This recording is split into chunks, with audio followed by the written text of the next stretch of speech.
पीछे नहीं, पीछे जाओ। वाहिगुरु जी का खालसा, वाहिगुरु जी की फतेह। थोड़ा सा पीछे गए। गुरु ग्रंथ साहिब जी की हजूरी में विराजमान साध संगत जी, फतेह का जवाब फतेह नाल दो। वाहिगुरु जी का खालसा, वाहिगुरु जी की फतेह। आज संपूर्ण विश्व साहेब श्री गुरु नानक देव जी साहेब जी का 554वां प्रकाश पर्व अत्यंत ही हर्षोल्लास के साथ मना रहा है। हमारे लिए यह बहुत गर्व का विषय है कि उत्तर प्रदेश के यशस्वी मुख्यमंत्री श्री योगी आदित्यनाथ जी गुरु महाराज जी के समक्ष अपना शीश निभाने एवं शुभकामनाएं देने हेतु हम सबके मध्य स्वयं उपस्थित हुए हैं। मैं समूह साध संगत की ओर से उनको जी आया जी का कहता हूँ। मेरा निवेदन है कि आशियाना गुरुद्वारा प्रबंधक कमेटी के प्रधान जी श्री दलजीत सिंह बेदी जी, श्री जसवीर सिंह चड्ढा जी एवं सरदार परमिंदर सिंह जी कि माननीय मुख्यमंत्री जी को गुरु घर का विशेष सम्मान सिरोपा व कृपाण व मोमेंटो देकर माननीय मुख्यमंत्री जी का स्वागत करें।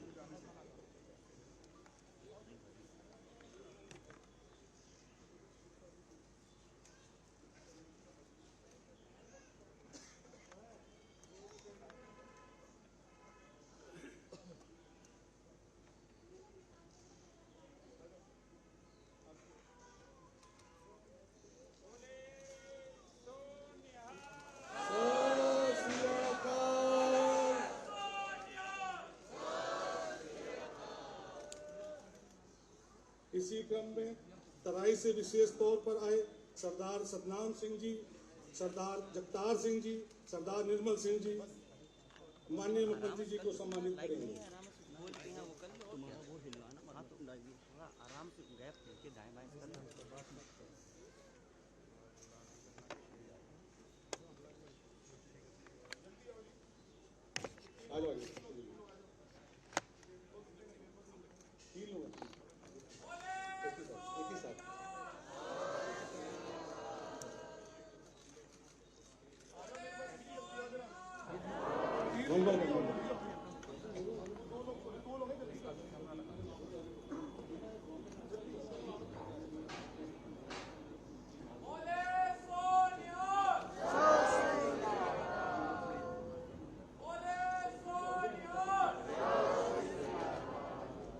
इसी क्रम में गुरुद्वारा प्रबंधक कमेटी के प्रधान साहब एवं सरदार परमिंदर सिंह जी हमारे समक्ष माननीय मंत्री श्री बलदेव सिंह औलख जी का सम्मान करेंगे।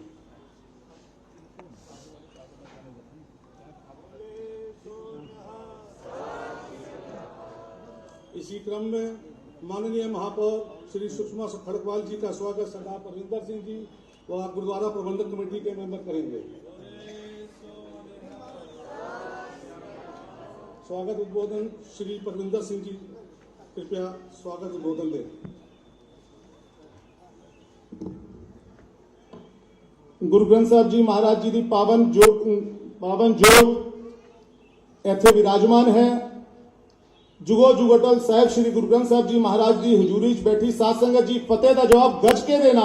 वाहेगुरु जी का खालसा, वाहेगुरु जी की फतेह। हम सबके मध्य उत्तर प्रदेश के महान यशस्वी माननीय मुख्यमंत्री, ऐसे मुख्यमंत्री जिनका सिख समाज को सदैव सानिध्य प्राप्त होता रहा है, जो हमारे परिवार का अंग है, जिनको हम प्रेम से सरदार योगी आदित्यनाथ सिंह जी भी कहते हैं। ऐसे महान मुख्यमंत्री आज साहिब श्री गुरु नानक देव जी महाराज जी के पावन प्रकाश पर्व के अवसर पर गुरु महाराज के शीश निभाने और अपना आशीर्वचन हम संगतों को देने के लिए आज यहाँ पर उपस्थित हुए हैं। मैं उनकी गरिमामय उपस्थिति हेतु, उनके अमूल्य समय प्रदान किए जाने हेतु माननीय मुख्यमंत्री जी आपका हृदय से आभार ज्ञापित करता हूं। इसी क्रम में हमारे समक्ष सिख समाज का गौरव आदरणीय बलदेव सिंह औलख साहब जो हमारे माननीय राज्य मंत्री हैं, वो भी उपस्थित हैं। मैं उनको भी जी आया कहना। हमारी लखनऊ की प्रथम नागरिक और हम लोग का संघर्ष जिनका साथ में रहा, ऐसी हमारी आदरणीय सुषमा खड़गवाल जी जो कि हमारी महापौर हैं, उनका भी मैं हृदय से आभार ज्ञापित करता हूं, स्वागत करता हूं। मैं साथ संगत जी चूंकि स्वागत उद्बोधन है, बहुत कुछ कहने का समा भी हर चीज का कीमती होता है, लेकिन मैं कुछ शब्द जरूर कहना चाहूंगा। मैं बताना चाहता हूं कि जो माननीय मुख्यमंत्री जी ने विगत 6 वर्षों में सिख समाज को सम्मान दिया है, हमारे पास कोई शब्द नहीं है। महाराज जी, सिख समाज एक वफादार कौम है, एक राष्ट्रभक्त कौम है। ये जिसके साथ जुड़ती है तो उसके साथ अपनी जान दे के भी खड़ी रहती है। आपने हमको लखनऊ में, जो कि उत्तर प्रदेश का हृदय है, और उसके हृदय आलमबाग में हमें जो खालसा चौक की सौगात दी है, महाराज जी, उसके लिए हम आपका आभार ज्ञापित करते हैं। कितने ही फक्र की बात है, एक महाराजा रणजीत सिंह जी हुए थे जिन्होंने जैसे अमृतसर गुरुद्वारा साहब में स्वर्ण छत्र चढ़ाया था, उसी प्रकार काशी विश्वनाथ मंदिर पर भी स्वर्ण छत्र चढ़ाया था।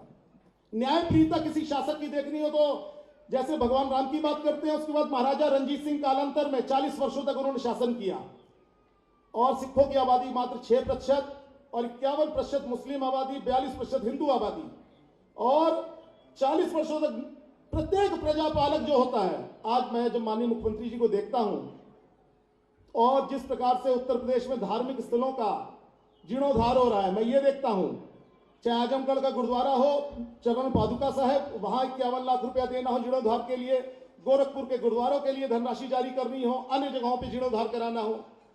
माननीय मुख्यमंत्री जी, हमारे पास शब्द नहीं है। विशेष तौर पे एक आभार अवश्य ज्ञापित करूंगा आपके इस, मैं तो इसको पावन कार्यकाल कह रहा हूं, ये उत्तर प्रदेश नहीं भारत का एक स्वर्णिम युग चल रहा है, जो आपने हमें राम मंदिर का, जो कि राष्ट्र का मंदिर है, वो सौगात दे रहे हैं। उसके लिए भी हम आपका आभार ज्ञापित करते हैं, क्योंकि राम मंदिर का जो डिसीजन दिया सुप्रीम कोर्ट ने, उसमें सिख समाज को बहुत गर्व की बात है। दो उन्होंने उस पे मुख्य बिंदु लिए। एक, गुरु नानक देव महाराज ने 1510 में उस पावन धरती पे गुरु महाराज के चरण पड़े थे। दूसरा, 1858 में ब्रिटिश गवर्नमेंट ने निहंगों के विरुद्ध FIR दर्ज की थी, निहंगों ने वहां पे पूजा की थी। ये 2 उदाहरण है जिसके कारण आज राम मंदिर का ये नतीजा आया है, तो सिख समाज के लिए गौरव की बात है। मैं सिख समाज से निवेदन करूंगा, जयकारा ला के माननीय मुख्यमंत्री जी का स्वागत करें। बोले सो निहाल।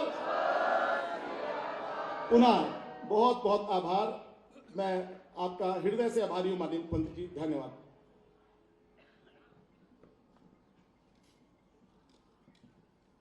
इसी क्रम में माननीय मंत्री बलदेव सिंह औलख जी सिख समाज को अपना संबोधन देने का कष्ट करें।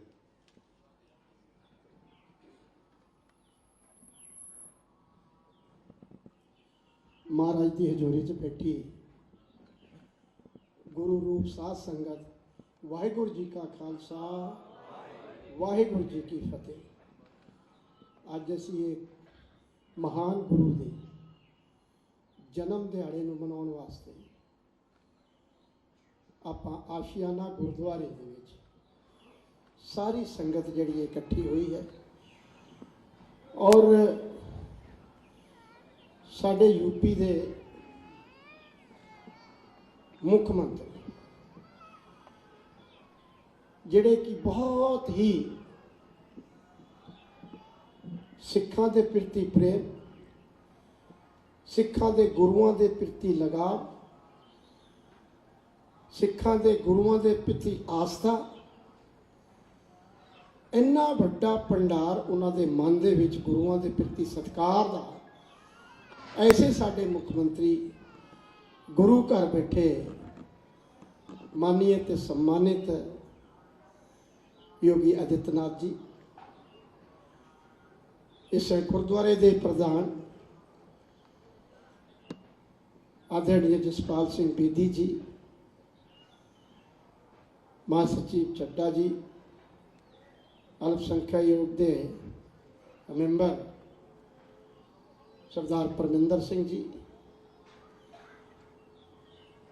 पंजाबी अकैडमी के पूर्व उपाध्यक्ष भाई विक्की छाबड़ा जी,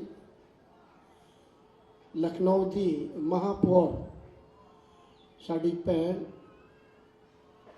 जी, और गुरु घर आए सारी साध संगत, मेरी माता ते भैनों, ਅੱਜ ਅਸੀਂ ਮਹਾਨ ਗੁਰੂ ਦੇ ਇਸ ਜਨਮ ਦਿਹਾੜੇ ਨੂੰ ਮਨਾਉਣ ਵਾਸਤੇ ਕੋਨੇ-ਕੋਨੇ ਤੇ ਗੁਰੂ ਸਾਹਿਬ ਦਾ ਦਿਹਾੜਾ ਮਨਾਇਆ ਜਾ ਰਿਹਾ ਔਰ ਉਹਨਾਂ ਦੇ ਨਿਮਿਤ ਅੱਜ ਆਸ਼ੀਆਨਾ ਦੇ ਵਿੱਚ ਜਿਹੜਾ ਕਿ ਮਾਨਯ ਮੁੱਖ ਮੰਤਰੀ ਸੀ ਨੇ ਖੁਦ ਕੱਲ ਮਾਨਯ ਮੁੱਖ ਮੰਤਰੀ ਜੀ ਤੇਲੰਗਾਨਾ ਦੇ ਵਿੱਚ ਆਪਣੇ ਚੁਣਾਵ ਦੀ ਰੈਲੀ ਨੂੰ ਸੰਬੋਧਨ ਕਰ ਰਹੇ ਸੀ। ਉੱਥੋਂ ਟੈਲੀਫੋਨ ਆਇਆ ਕਿ ਮੈਂ ਗੁਰੂ ਨਾਨਕ ਦੇਵ ਜੀ ਦੇ ਜਨਮ ਦਿਹਾੜੇ ਤੇ ਗੁਰਦੁਆਰੇ ਜਾਣਾ ਔਰ ਆਸ਼ੀਆਨਾ ਗੁਰਦੁਆਰੇ ਦੇ ਵਿੱਚ ਪਹੁੰਚਣਾ। ਪ੍ਰਧਾਨ ਜੀ ਨਾਲ ਗੱਲ ਹੋਈ, ਸਾਰਿਆਂ ਨਾਲ ਗੱਲਬਾਤ ਹੋ ਕੇ ਆਪ ਜੀ ਦਾ ਬਹੁਤ ਕੀਮਤੀ ਸਮੇਂ ਮਾਨਯ ਮੁੱਖ ਮੰਤਰੀ ਜੀ ਕੱਲ ਵਿਧਾਨ ਸਭਾ ਚੱਲਣੀ ਹੈ, ਬੈਠਕ ਵੀ ਆ ਵਿਪਕਸ਼ੀ ਦਲਾਂ ਦੇ ਨਾਲ, ਬਹੁਤ ਸਾਰੇ ਰੁਝਾਵੇਂ ਦੇ ਵਿੱਚ। ਉਹ ਮਾਨਯ ਮੁੱਖ ਮੰਤਰੀ ਜੀ ਸਾਨੂੰ ਕਹਿਣ ਦੀ ਜ਼ਰੂਰਤ ਨਹੀਂ ਹੈ, ਸਾਨੂੰ ਕੋਈ ਆਗਰੇ ਕਰਨ ਦੀ ਜ਼ਰੂਰਤ ਨਹੀਂ ਹੈ, ਮਰ ਮਹਾਰਾਜ ਜੀ ਮਾਨਯ ਮੁੱਖ ਮੰਤਰੀ ਜੀ ਗੁਰੂਆਂ ਦੇ ਚਾਹੇ ਜਨਮ ਦਿਹਾੜੇ ਹੋਣ ਤੇ ਭਾਵੇਂ ਸ਼ਹੀਦੀ ਪਰਬ ਹੋ, ਉਹ ਵੱਧ ਚੜ ਕੇ ਗੁਰੂਆਂ ਦੇ ਨਾਲ, ਗੁਰੂਆਂ ਦੇ ਇਤਿਹਾਸ ਦੇ ਨਾਲ ਆਪਣਾ ਹਿੱਸਾ ਬਣਾਉਣ ਦਾ ਕੰਮ ਕਰਦੇ ਨੇ ਔਰ ਬਹੁਤ ਸ਼ਰਧਾ ਦੇ, ਬਹੁਤ ਇੱਕ ਆਤਮਿਕਤਾ ਦੇ ਨਾਲ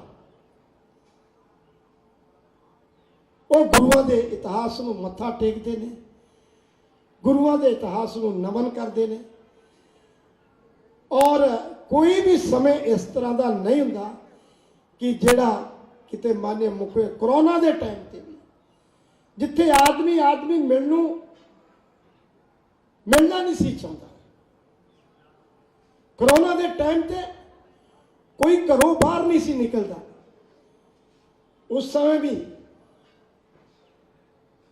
ਮਾਨਯ ਮੁੱਖ ਮੰਤਰੀ ਜੀ ਆਪਣੇ ਆਵਾਜ਼ ਤੇ ਸਾਰਿਆਂ ਨੂੰ ਸੱਦ ਕੇ ਉੱਥੇ ਗੁਰੂ ਸਾਹਿਬ ਦਾ ਪ੍ਰਕਾਸ਼ ਤੇ ਕੀਰਤਨ ਤੇ ਲੰਗਰ ਕਰਾਉਣ ਦਾ ਕੰਮ ਕੀਤਾ। ਇਹ ਅੰਦਰ ਇੱਕ ਆਤਮਿਕਤਾ ਦੀ ਗੱਲ ਹੈ ਔਰ ਗੁਰੂਆਂ ਦੇ ਪ੍ਰਤੀ ਪ੍ਰੇਮ ਹੈ। ਜਿੱਥੇ ਗੁਰੂ ਨਾਨਕ ਦੇਵ ਜੀ ਦਾ ਸਵਾਲ ਆ 1469 ਦੇ ਵਿੱਚ 27 ਤਰੀਕ ਨੂੰ ਤਲਵੰਡੀ ਦੇ ਪਿੰਡ ਦੇ ਵਿੱਚ ਉਹਨਾਂ ਦਾ ਜਨਮ ਹੋਇਆ। ਉਹਨਾਂ ਦੇ ਪਿਤਾ ਜੀ ਮਹਿਤਾ ਜੀ ਕਲਿਆਣ ਰਾਏ ਜੀ ਉਹਨਾਂ ਦੇ ਪਿਤਾ ਜੀ ਸੀਗੇ। ਉਹਨਾਂ ਨੇ ਗੁਰੂ ਨਾਨਕ ਦੇਵ ਜੀ ਨੂੰ ਜੋ ਵੱਡੇ ਹੋਏ ਤੇ ਵਪਾਰ ਕਰਨ ਵਾਸਤੇ ਭੇਜਿਆ। 20 ਰੁਪਏ ਦੇ ਕੇ ਕਿਹਾ ਕਿ ਗੁਰੂ ਨਾਨਕ ਦੇਵ ਜੀ ਆਪ ਜੀ ਨੂੰ ਵਪਾਰ ਦੇ ਵਿੱਚ ਵਪਾਰ ਕਰਨਾ। ਉਹਨਾਂ ਸਾਰੇ ਸਾਧੂ ਸੰਤਾਂ ਨੂੰ ਲੰਗਰ ਛਕਾ ਕੇ ਤੇ ਆਪਣੇ ਘਰ ਆ।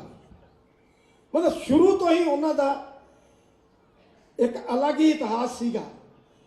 ਉਸ ਸਮੇਂ ਬਾਬਰ ਦਾ ਬਹੁਤ ਅਤਿਆਚਾਰ ਦੁਰਾਚਾਰ ਚੱਲ ਰਿਹਾ ਸੀਗਾ ਤੇ ਗੁਰੂ ਨਾਨਕ ਦੇਵ ਜੀ ਨੇ ਕਿਹਾ ਕਿ ਪਾਪਾਂ ਦੀ ਬਰਾਤ ਦਾ ਇਹ ਦੂਲਾ, ਉਹਨਾਂ ਨੂੰ ਅਰੈਸਟ ਕੀਤਾ। ਉਸੇ ਵੇਲੇ ਉਹਨਾਂ ਨੂੰ ਉਹਨਾਂ ਦੇ ਜਿਹੜੇ ਚਮਕ ਸੀਗੀ, ਜੋ ਉਹਨਾਂ ਦਾ ਇੱਕ ਨੇਤਰ ਸੀਗਾ, ਫਿਰ ਉਹਨਾਂ ਨੂੰ ਵਾਪਸ ਛੱਡਣ ਦਾ ਕੰਮ ਕੀਤਾ। ਇਸ ਕਰਕੇ ਬਹੁਤ ਸਾਰਾ ਗੁਰੂ ਨਾਨਕ ਦੇਵ ਜੀ ਦੇ ਇਤਿਹਾਸ ਅਗਰ ਕਹਾਂਗੇ ਤਾਂ ਬਹੁਤ ਲੰਮਾ ਹੋਊਗਾ। ਗੁਰੂ ਨਾਨਕ ਦੇਵ ਜੀ ਪਹਿਲੇ ਗੁਰੂ ਐਸੇ ਸੀਗੇ ਕਿ ਜਿਨ੍ਹਾਂ ਨੇ ਸਾਰੇ ਧਰਮਾਂ ਦਾ ਸਤਿਕਾਰ ਕੀਤਾ ਔਰ ਸਾਰੇ ਧਰਮਾਂ ਦੇ ਭਰਮ ਦੂਰ ਕਰਨ ਦਾ ਕੰਮ ਕੀਤਾ। ਜਿਹੜੇ ਅਸੀਂ ਭਰਮੀ ਸੀਗੇ ਆਪਣੇ ਸਮਾਜ 'ਚ, ਔਰ ਜਿੰਨੀ ਯਾਤਰਾ ਉਹਨਾਂ ਕੀਤੀ ਗੁਰੂ ਨਾਨਕ ਦੇਵ ਜੀ ਨੇ, ਸਾਡੇ ਕਿਸੇ ਗੁਰੂ ਨੇ ਯਾਤਰਾ ਉਹਨੇ ਨਹੀਂ ਕੀਤੀ। ਲੋਕਾਂ ਨੂੰ ਸੁਧਾਰਨ ਵਾਸਤੇ, ਲੋਕਾਂ ਨੂੰ ਸਿੱਖਿਆ ਦੇਣ ਵਾਸਤੇ, ਲੋਕਾਂ ਦੇ ਭਰਮ ਤੇ ਕੁਰੀਤੀਆਂ ਨੂੰ ਦੂਰ ਕਰਨ ਵਾਸਤੇ ਉਹਨਾਂ ਆਪਣਾ ਜੀਵਨ ਔਰ ਚਲਾਇਆ। ਮੈਂ ਇਸ ਮੌਕੇ ਤੇ माननीय मुख्यमंत्री जी का बहुत सिखां दे प्रति सिखां वालों बहुत आभार बहुत धन्यवाद, क्योंकि महाराज जी माननीय मुख्यमंत्री जी का गुरु नानक देव के जन्म दिहाड़े ते आउण दा मतलब यह आ कि पूरे उत्तर प्रदेश के गुरुद्वारियां च साडे माननीय मुख्यमंत्री की उपस्थित हाजरी गुरु ग्रंथ साहब के सामने हाजरी लगी, ये पूरे उत्तर प्रदेश का संदेश है।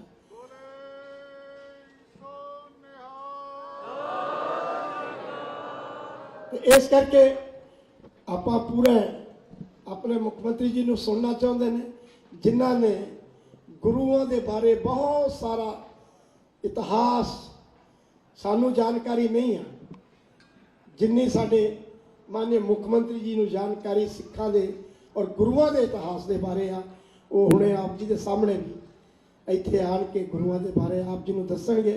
मैं फिर आप जी का फिर धन्यवाद करते हुए वाहिगुरू जी का खालसा वाहिगुरू जी की फतेह।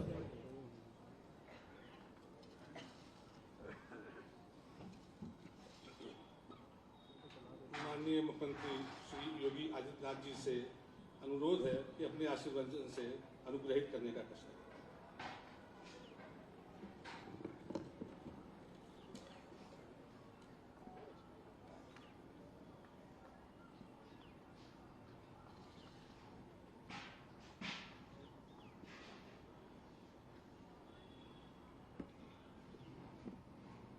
गुरु नानक देव जी के 554वें प्रकाश पर्व के अवसर पर आयोजित आज के इस कार्यक्रम में प्रदेश सरकार में मेरे सहयोगी मंत्री सरदार बलदेव सिंह ओलख जी, लखनऊ की महापौर श्रीमती सुषमा खड़कवाल जी, अध्यक्ष गुरुद्वारा साहिब प्रबंध कमेटी सरदार जसवीर सिंह चड्डा जी, प्रधान साहिब सरदार जसजीत सिंह बेदी जी, कोषाध्यक्ष सरदार जसपाल सिंह दुग्गल जी, सेक्रेटरी सरदार जगजीत सिंह जी, सदस्य उत्तर प्रदेश अल्पसंख्यक आयोग सरदार परविंदर सिंह जी, आज के इस समारोह में यहाँ पर उपस्थित सभी भाइयों और बहनों, आप सभी को और पूरे प्रदेश वासियों को प्रकाश पर्व की मैं कोटि कोटि बधाई देता हूं। प्रकाश पर्व हम सब के जीवन में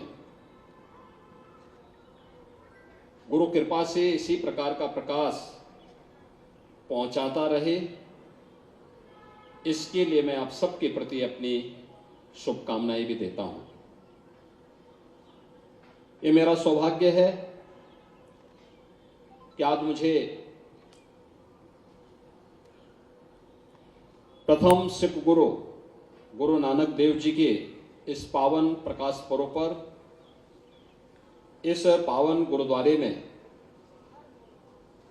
पवित्र गुरु ग्रंथ साहिब के सामने सिर नवाने का सौभाग्य प्राप्त हुआ है।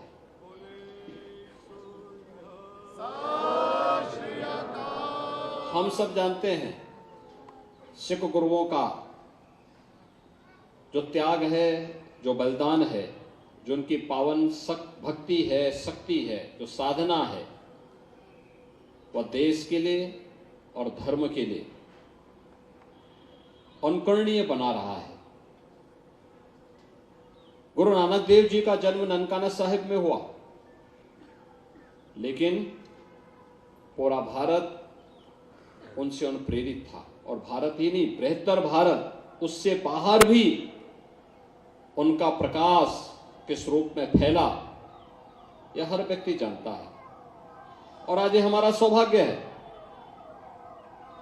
कि करतार साहिब कॉरिडोर के निर्माण के उपरांत हम सब के सामने एक नई प्रेरणा प्रधानमंत्री मोदी जी ने प्रस्तुत की है। ननकाना साहब में जन्म लेने के बाद उन्होंने बचपन से ही, जो कि एक दिव्य गुणों से उत्प्रोत थे, सामान्य गृहस्थी की बजाय उन्होंने साधना में, लोक कल्याण में, साधु सेवा में अपना जीवन समर्पित किया और उनकी साधना की परिणति थी कि एक और भक्ति के संचार का कार्यक्रम उन्होंने जो प्रारंभ किया वह सिख गुरुओं की और इस सिख पंथ की स्थापना का माध्यम भी बनता गया। एक पक्ष साधना का है, भक्ति के माध्यम से साधना का पक्ष, और दूसरा पक्ष जो लोक कल्याण के माध्यम से राष्ट्र कल्याण का मार्ग प्रस्तुत करना। आप याद करिए, भक्ति के माध्यम से भी व्यापक जन जागरण के कार्यक्रम के माध्यम से हम राष्ट्रीय चेतना को जागरूक कर सकते हैं। पूरी निर्भीकता के साथ उस कालखंड में बाबर के अत्याचारों के खिलाफ आवाज बुलंद कर सकते हैं, या गुरु नानक देव जी ने उस कालखंड में करके दिखाया। जाति पाति के बंधनों से हम मुक्त रहें, किसी भी प्रकार की संकीर्णता से मुक्त रह करके हम कार्य कर सकें, यह प्रेरणा भी गुरु नानक देव जी ने उस समय हमें दी। और दिव्य गुणों से उत्प्रोत किस रूप में थे,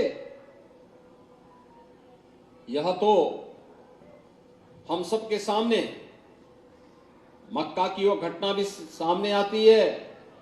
जब वे जाते हैं वहां के पवित्र मस्जिद में, जब वह आराम कर रहे होते हैं और वहां का मौलवी इस बारे में कहता है कि आपने पैर उधर क्यों कर रखे हैं, जहां मदीना की ओर क्यों कर रखे हैं।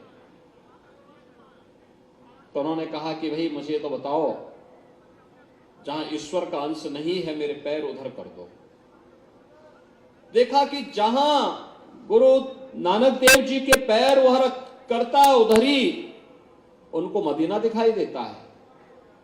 और तब उन्होंने कहा एक ही ईश्वर सर्वत्र व्याप्त है, एक ओंकार की बात उन्होंने की।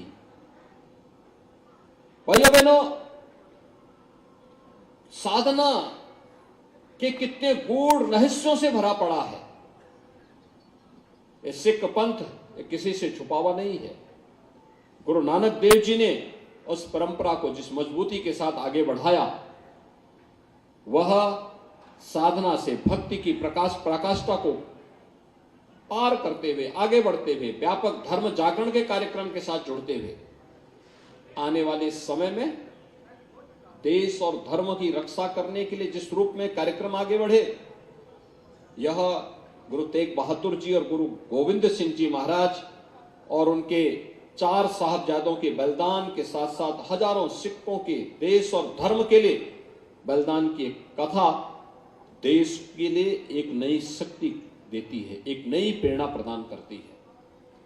यह हमारा सौभाग्य है कि 19 नवंबर को हमें इस लखनऊ में खालसा चौक की स्थापना का सौभाग्य प्राप्त हुआ। खालसा चौक ये केवल खालसा एक पंथ नहीं, देश और धर्म की रक्षा करने के लिए गुरु कृपा से निकला हुआ एक ऐसा तेज है, प्रकाश पुंज है, जिसने विपरीत परिस्थितियों में विदेशी ताकतों को झुकने के लिए मजबूर किया था। खालसा पंथ की स्थापना मुगल सल्तनत की पतन का कारण भी बनता है। और आपने देखा होगा धीरे धीरे करके जो मुगल कभी भारत के अंदर छाए हुए थे, सिख तो आज पूरी दुनिया के अंदर छाया हुआ है।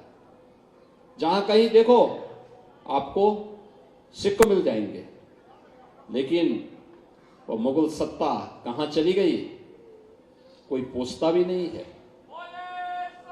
क्योंकि यह सच का रास्ता था, धर्म का रास्ता था। गुरु गोविंद सिंह जी महाराज ने, उनके 4 साहबजादों ने, क्या उम्र थी? यह उम्र जो खेलने की होती है, उस उम्र में सरहिंद के लिए, देश और धर्म के लिए उस समय भी तो औरंगजेब उनको झुकाने का प्रयास कर रहा था। एक बार केवल इस्लाम स्वीकार कर लो, लेकिन उनके 2 छोटे पुत्रों ने कहा नहीं, जिंदा दीवाल पे चिनवा लिए गए। 2 पुत्रों ने, साहबजादा अजीत सिंह, साहबजादा जुझार सिंह ने युद्ध लड़ते हुए वीर गति को प्राप्त की, लेकिन दुश्मन के सामने कहीं झुके नहीं। और ये हमारा सौभाग्य है जो वर्षों से मांग थी, वर्षों से, दशकों से मांग होती रही थी कि साहबजादा दिवस के रूप में इस दिवस को मनाया जाना चाहिए। प्रधानमंत्री मोदी जी ने 26 दिसंबर की तिथि को साहबजादा बाल दिवस के रूप में मनाने का निर्णय लिया और हम लोग इस कार्यक्रम को बड़े धूमधाम के साथ मना करके एक नई प्रेरणा प्राप्त करते हैं। भाइयों बहनों, ये प्रेरणा युगों युगों तक आने वाली पीढ़ी के लिए एक नया ऊर्जा का स्रोत बनता है। और ये मेरा सौभाग्य है, गुरु नानक देव जी के 550वें प्रकाश पर्व के कार्यक्रम को कीर्तन यात्रा का सौभाग्य मुख्यमंत्री आवास में हमें मिला। 2020 और 2021 के साहबजादा दिवस के कार्यक्रम को मुख्यमंत्री आवास में करने का अवसर प्राप्त हुआ और 2022 में ये राष्ट्रीय स्तर का एक कार्यक्रम बन गया। ये ताकत होती है। सच्चे संकल्प के साथ जब हम आगे बढ़ते हैं, वे संकल्प ऐसे ही पूरे होते हैं। जो लखनऊ से निकली हुई आवाज थी, वो आवाज राष्ट्रव्यापी आवाज बन गई। यह हम लोगों ने अपने इतिहास को, अपनी परंपरा को, अपनी विरासत को, अपनी गुरु परंपरा के प्रति कृतज्ञता ज्ञापित की है। इतिहास केवल खालसा पंथ के लिए गुरुओं का बलिदान नहीं था। ये बलिदान हिंदुस्तान को बचाने के लिए था, देश और धर्म को बचाने के लिए था। उस कालखंड में जब बड़े बड़े राजे महाराजे और मुगल सत्ताओं के सामने झुक करके अधीनता स्वीकार कर रहे थे, तब सिख गुरु अपने दम पर, अपने बल पर देश और धर्म की रक्षा कर रहे थे। जिस देश में और जिस परंपरा में इस प्रकार का जुझारूपन हो, उसको दुनिया की कोई ताकत झुका नहीं सकती है। और आज के इस अवसर पर गुरु नानक देव जी का एक प्रकाश पर्व, जो 554वां प्रकाश पर्व है, ये हम सब के लिए एक नई प्रेरणा है, एक नया प्रकाश है। और मैं आज आप सबको इस बात के लिए आश्वस्त करने के लिए ही आया हूं कि हम सब मिलकर के अपने इतिहास से प्रेरणा लें। इतिहास के उन क्रूर और काले क्षणों से भी हम कुछ प्रेरणा लें, जिन्होंने अत्याचार और बर्बरता की सारी पराकाष्ठा को पूरा कर दिया था। किस प्रकार से अत्याचार हुए थे, किस प्रकार की निर्ममता ढाई गई थी, लेकिन उन सब से मुक्त रहते हुए आज हम सब एक स्वतंत्र भारत में जिस पूरी मजबूती के साथ रह करके अपने देश के लिए कार्य कर रहे हैं, ये गुरुओं के प्रति, सिख गुरुओं के प्रति हम सब की एक विनम्र श्रद्धांजलि भी है। क्योंकि उनकी कृपा से, उनके त्याग और बलिदान से जो नींव पड़ी, वह हम सबको चुनौतियों से जूझने के लिए निरंतर प्रेरित करती रही, आगे बढ़ाती रही। आज उसी का परिणाम है कि हम सब पूरी मजबूती के साथ कार्य कर रहे हैं। भाइयों बहनों, गुरु नानक देव जी के द्वारा रखी गई इस नींव को और मजबूती प्रदान करना हर सिख का और हर भारतीय का दायित्व है। हम निरंतर इस पर कार्य करें। जो भी उनकी शिक्षाएं हैं, उसका अंतःकरण से पालन करें, तभी हमारी प्रगति होगी। इसी में राष्ट्र की समृद्धि भी होगी। और आज के इस अवसर पर इसी प्रेरणा को ग्रहण करने के लिए मैं इस आसियाना गुरुद्वारे में आया हूं। मैं एक बार फिर से आप सबको कोटि कोटि बधाई देता हूं, प्रकाश पर्व की अपनी शुभकामनाएं देता हूं और विश्वास व्यक्त करता हूं कि गुरु नानक देव जी की भक्ति और उनकी साधना हम सब की शक्ति का, राष्ट्र की समृद्धि का कारण बनेगा। आप सबके प्रति मेरी शुभकामनाएं। बोले सो निहाल।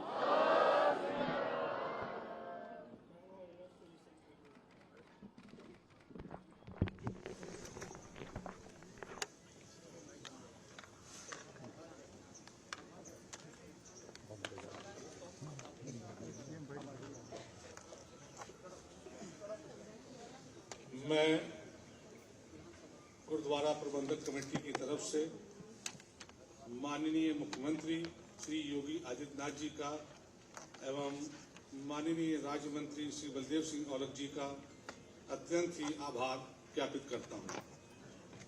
वाहिगुरु जी का खालसा, वाहिगुरु जी की फतेह।